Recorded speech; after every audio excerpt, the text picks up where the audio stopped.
22 जुलाई को रायपुर की सड़कों पे जो हुआ, वो कांग्रेसियों की आर्थिक नाकेबंदी थी या भूपेश बघेल की व्यक्तिगत छाया में सिमटी हुई एक औपचारिकता? इसका फैसला कांग्रेस के कार्यकर्ताओं ने खुद ही कर दिया।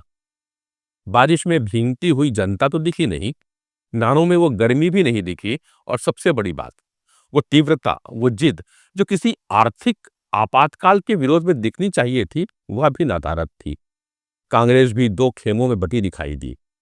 एक खेमा भूपेश के था, जो अब भी यह मानकर चल रहा है कि ईडी की कार्रवाई राजनीतिक बदले का हिस्सा है, तो दूसरा खेमा चुप है, चुप लेकिन संगठित, चुप लेकिन संयमित, क्योंकि वह जानता है कि भूपेश के दौर में जो सूरज था वह अब अस्त हो चुका है, और शायद प्रदेश कांग्रेस चैतन्य की गिरफ्तारी को भूपेश का निजी मामला मान रही है। पूर्व मुख्यमंत्री के बेटे चैतन्य बघेल की गिरफ्तारी को लेकर कांग्रेस नेतृत्व जितना मुखर होना चाहिए, उतना दिख नहीं रहा।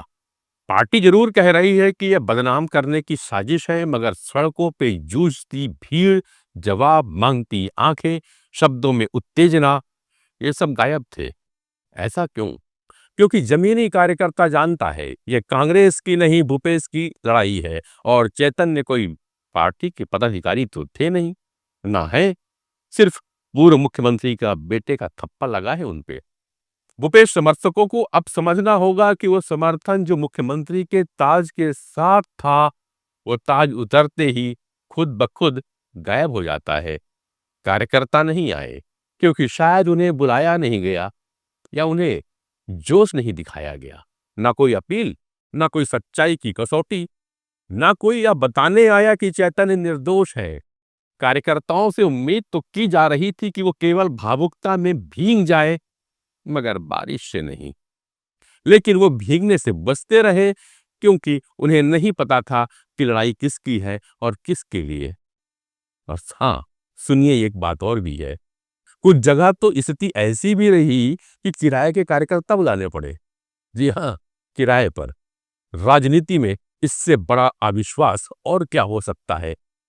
संगठन का संकेत भी स्पष्ट है। प्रदेश कांग्रेस की चुप्पी सिर्फ संयोग नहीं, यह संकेत है। संकेत कि वह भूपेश बघेल के युग से खुद को आगे देख रही है। संकेत कि वह नहीं चाहती कि पूरी कांग्रेस एक परिवार के आर्थिक विवादों की छाया में आ जाए। इसलिए चुप्पी है, इसलिए दूरी है, और इस दूरी में सबसे बड़ी बात यह कि भूपेश दाऊ ने जिन्हें ऊपर चढ़ाया, वो आज खुद को दाऊ समझने लगे हैं। प्रदर्शन में ना सम्मान दिखा, ना संघर्ष का संकल्प।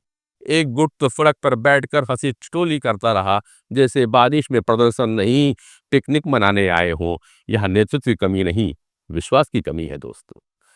कांग्रेस का सबसे बड़ा संकट यह नहीं है कि भूपेश कमजोर पड़ गए हैं। संकट यह है कि कार्यकर्ता भरोसे से भी हाथ धो बैठे हैं। उन्हें साफ नहीं बताया गया कि क्या घोटाला हुआ है, क्या यह बीजेपी की साजिश है, चैतन्य की इसमें क्या भूमिका रही है, और क्यों पार्टी उसके लिए लड़ाई लड़े।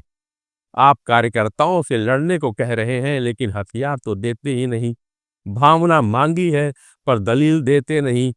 और आखिरी बात, यह केवल चैतन्य की गिरफ्तारी नहीं, यह कांग्रेस के भीतर चल रही एक अदृश्य विद्रोह की उद्घोषणा लगती है। भूपेश की वापसी की संभावनाओं पर जब संगठन ने मौन धारण कर लिया, तो जनता ने भी बिना बोले अपना फैसला दे दिया। सत्ता से उतरते ही जो नेता संगठन से भी उतर जाए, वो नेता नहीं, एक भूमिका होती है, और जो अब बदल चुकी है।